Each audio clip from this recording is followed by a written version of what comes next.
I need to go get Mallory and get some time lapses.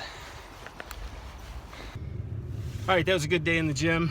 Felt much better. A lot of rest and actually eating something before I go is a huge difference. Did back and tricep, shoulder, didn't hurt at all. That's it.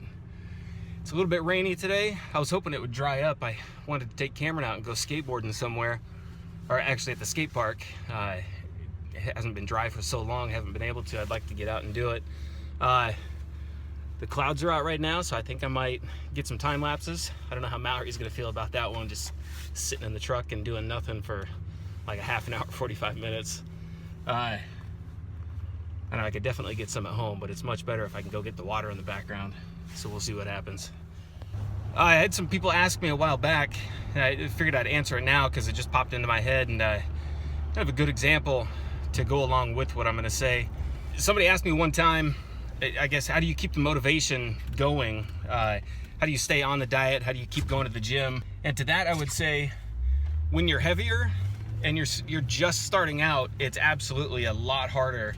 But for me now that I'm down at goal weight, it's still the same, but you got to look at it differently, is the progress that you make.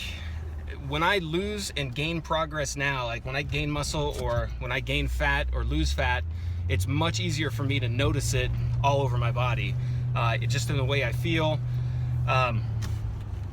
So when I eat bad for a weekend, I can feel everything go up, and I can instantly feel it. I can instantly see it. Something when I was 350 plus pounds, I didn't notice. I would eat terrible for a week and it would hardly seem to make a difference. Like, I didn't notice a difference. I would actually lose, over a month, maybe go down 5-10 pounds, and I didn't feel that different. I didn't look any different. It was harder to see the progress that I had made.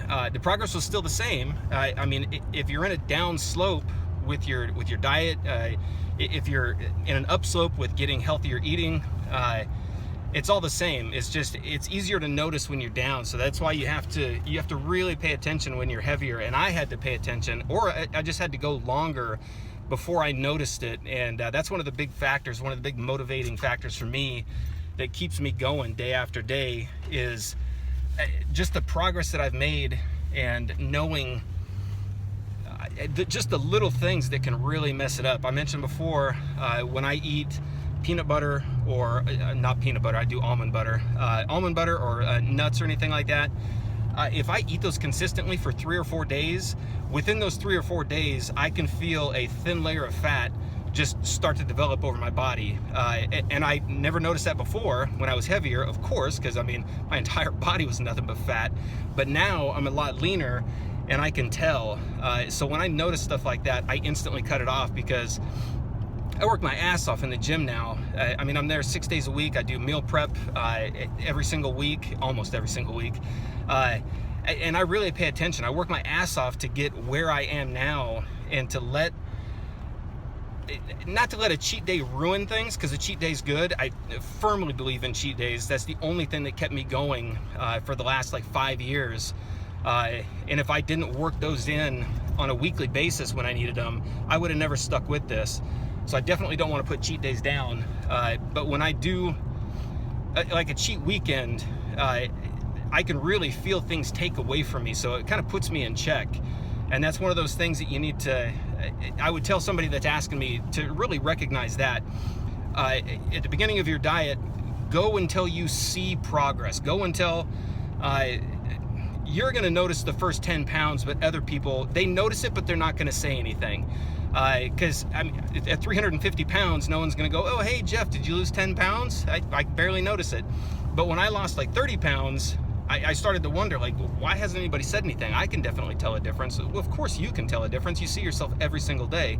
And the thing is, they know, like people around you, your family, your coworkers, they notice, they just don't want to say anything. And people usually don't know, like, once you get to the 20-pound mark, if you're really heavy, get to the 20-pound mark, they have definitely noticed, but they're hesitant to say anything because they don't want to, I don't know, people tread lightly when it comes around weight. I'm sure everybody knows that. But when you get to like 25, 30 pounds when you're really heavy, that's when people say something. And to get those first nods is very reassuring. And I would challenge anybody that's wanting to lose weight, and in the beginning, get to the point where you get those progress checks, or you get people saying something. That's the point where when you mess up, you feel it and go, no, I can't do this. I want that praise. I want that justification that what I'm doing matters. And I guess that would be it. Just keep going until you notice the progress. And then once you start to ruin that with cheat days or just kind of going out, even going on vacation, I do the same thing. Go on vacation and everything kind of goes downhill.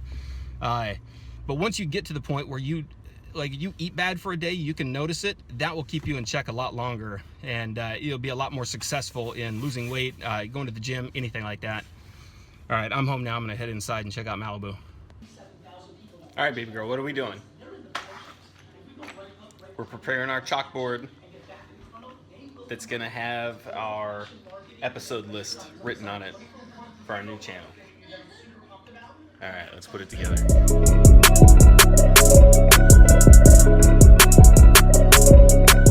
Okay, so the title board is done. We're gonna run out and get supplies for the first video. Okay, we're gonna head out. A little quick stop to get something to drink. Now it's off to Michael's and Home Depot.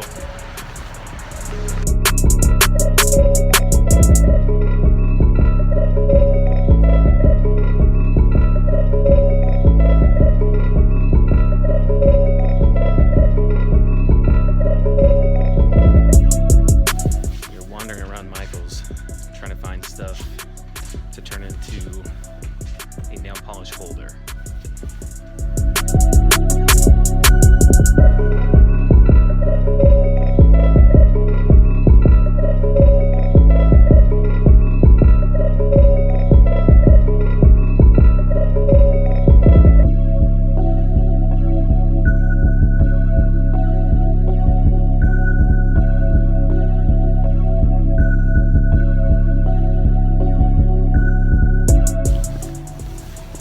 We struck out at Michael's, didn't find what we needed, so we're gonna go pick up Cameron. He's back from his camping trip last night, and swing by Home Depot real quick to check stuff. You notice how they ask for our email at Michael's? I hate it when they do that. They don't even ask you, would you like us to put in your email? They just say, email please. And they sign you up for a bunch of crap.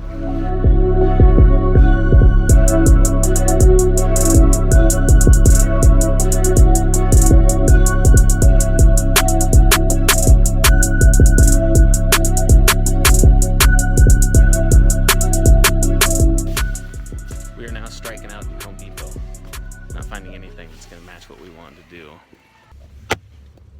All right, Malibu. All right, we are making our second trip back to Home Depot because, of course, you never get anything in everything in the first try. So we're heading back. What are we getting? Paint For the rack and a backer. Because we thought we were going to do it one way, now we kind of switched it up and we're doing it a different way. So back to Home Depot to get the rest of the supplies.